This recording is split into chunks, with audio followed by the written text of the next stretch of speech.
너 신기 있으니까 신 받아야 된다 그래가지고 그냥 막 받는 사람도 정말 많다는 말인 거죠. 그렇게 되면 진짜 인생 진짜 망치는 사람들도 정말 많이 봤고, 병도 겪어야 되고 풍파도 겪고 난 다음에, 근데 그 신은 진짜 갈 사람한테 가지 오지 않는 사람들 절대 오지 않는다고 생각을 해요. 일단 증상을 얘기하자면, 저 그냥 얘기를 하자면, 그러니까 아기 때는 열병 때문에 엄청 많이 힘들었거든요. 그러니까 업어서 병원에 딱 가면, 병원 가면 열이 떨어지고 집에 오면 열이 나고, 그러니까 이게 약을 들어도 약효가 없고 그런 증상들이 있었고.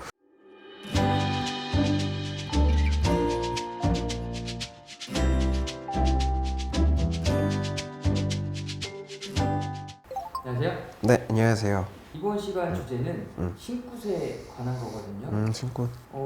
신굿을 해야 하는 사람은 좀 정해져 있어요. 저는 그렇다고 생각을 해요. 정해져 있다고 생각을 해요. 그러니까 그게 무슨 말이냐면은 이런 것도 있을 거예요. 이거 신 정말 받을 사람인데 내가 여태까지 눌러서 안 받았다. 그거는 받지 않을 판자이기 때문에 안 받은 거예요. 신기만 많을 뿐인 거지.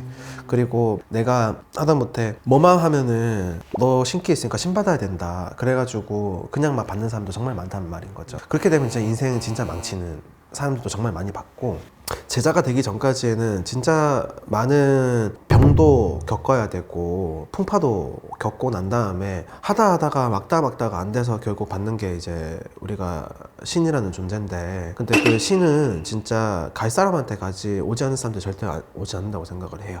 이 길을 가야 되지만 그 풍파가 막아지고, 그리고 이제 좀 물러가고 우리가 잘 인간답게 살아갈 수 있는 거고, 그래서 이제 팔자속은 이제 속이지 못하고 무시 못한다는 게 이런 거에서 비롯되는 것 같아요. 그러니까 자기 팔자를 자꾸 거스르고 받아들이지 않으면은 자꾸 안 좋은 일이 생기는 거야. 그래서 무속인들이 신을 받아야 되는 사람은 그냥 말 그대로 그냥 딱 태어날 때부터 존재한다. 태어날 때부터 이제는 무당 팔자로 태어나고 박수 팔자로 태어나서 신을 받는다. 그냥 종교인 팔자가 되는 거죠. 종교인 팔자가 된다라고 저는 봐요. 이게 딱 점사 보러 오시는 분들 중에서도 이렇게 딱 보여주시는 분들이 계셨나요? 이 앞서는 젊은 친구들 몇 명 있었는데, 그리고 무속인 선생님도 몇 분 찾아오셨어요. 찾아오셔가지고 봤는데, 이게 신 받으신 분들은 단지를 모셔져 있거나 무속 행위를 하는 그런 것들이 이렇게 머리에서 스쳐 지나가는 경우가 많았고, 받으셔야 되는 분들은 이렇게 방울붙이에 잡는 그런 느낌이 드는 분들이 많더라고요. 형상이, 그러니까 그런 형상이 막 떠올라서 얘기하면은, 혹시 꿈을 방울붙이 지는 꿈을 꿨냐 그러면 덜어 맞다 그러시더라고요. 그러니까 젊은 친구들이, 그런 친구들도 좀 꽤나 많이 왔었어요. 근데 우리가 신앙 자체가 토속 신앙이고, 그리고 옛부터 이런 무속적인 그런 신앙이 계속 줄지어 내려오는 DNA가 있는 그런 나라고, 그리고 이제 방위를 봤을 때도 이제 귀신이나 이런 것들이 많이 작용하는 나라가 대한민국이라고 저는 알고 있거든요. 그래서 정말 한 다리 건너 점집이 있거든요. 지금은 뭐 통계가 되지 않았지만은, 그래서 뭐 100만 명이 무당이 100만 명이다라는 그런 통계가 나온 거 제가 본 적이 있거든요. 그렇다면은 500명 중에 1명 꼴이 무당인 거예요. 근데 그 중에 진짜 다 그게 진짜 정말 무속인 대 팔자일까? 그걸 들여다보면은 또 그렇지 않은 것 같아요. 그러니까 신을 받지 않아도 되는 사람인데 신을 받아가지고 계속 가리굿을 하고 또 계속 또 신굿을 몇 번 해서, 그러니까 이거는 그러니까 신에 그냥 미쳐있는 사람인 거예요. 그러니까 자기는 무속인 팔자고 무조건 신을 받고 싶어서 안달난 사람들, 그런 사람들 그렇게 해가지고 정말 풍비박산 나서 빚에 허덕여가지고 사는 사람들도 좀 몇몇 봤거든요. 근데 그런 거 보면 되게 안타깝죠. 근데 신이 진짜 옛날에는 신굿이라는 것 자체가 사실은 흔하지 않았다고 저는 알고 있거든요. 할머니들이 그냥 상표 놓고 물그릇 하나 떠놓고 그냥 엿전 던져서 전 보던 시절이 있으셨다고 하는데, 그분들이 과연 신굿을 받아서 그렇게 하셨을까요? 그냥 신이 그냥 바로 강림을 하셨기 때문에,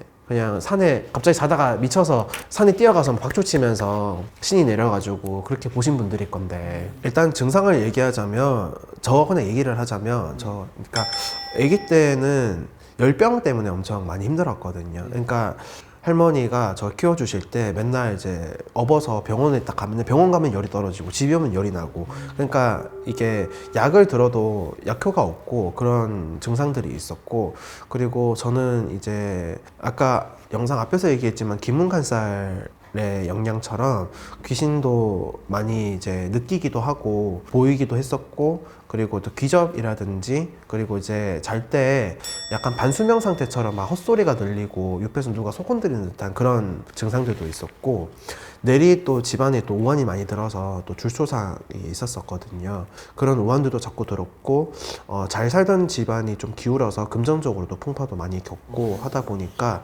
여러 가지 힘든 상황들도 오고, 신꿈이라고 하죠. 한복을 입으신 이제 어르신들이 나와서 막 몇 월 달에 신을 받아라, 몇 년도 몇 월 달에 신을 받아라, 뭐 이런 것들도 이제 예지몽도 주시고 막 그런 증상들이 많았어요. 그리고 이제 하다못해 제가 신 받기 전에 그 사람이 이제 무속인인지 모르고 뒤에 이제 한복이신 분이 따라다니시길래 이 따라다니시는 분 누구냐 할 정도로 내가 물어볼 정도로 그때 좀 미쳐 있었던 시기가 잠깐 있었거든요. 그래서 그런 증상들이 좀 오더라고요. 그러니까 이제 뭐 사람 보면 이제 느껴지고 말 나오는 거는 그냥 뭐 기본이었고, 그러다 보니까 그런 증상들이 있어야 되고, 결국 받아야 될 사람들은 본인이 잘 알아요. 아, 내가 신을 진짜 받아야 되는구나, 아, 안 받으면 안 되는구나는 본인이 알고 있고, 내가 받으면 좋지 않을까라는 그런 마음이 아니라 내가 신 받으면 저 선생님 참 잘할 수 있을 것 같은데, 그런 게 아니라 정말 내가 살아야겠다라는 생각이 들어요. 그러신 분들은 정말 받아야 된다고 생각을 하고, 그리고 우리가 사주를 본다고 해서 이게 뭐 신이다, 그리고 우리가 또 점상을 본다고 해서 신점으로 본다고 해서 이 사람은 무조건 신이다라고 또 장담할 수 없는 법이거든요. 그래서 분명 받기 전에 좀 테스트 그런 것들도 좀 거치고 난 다음에 신꽃을 하셨으면 좋겠습니다. 네, 감사합니다.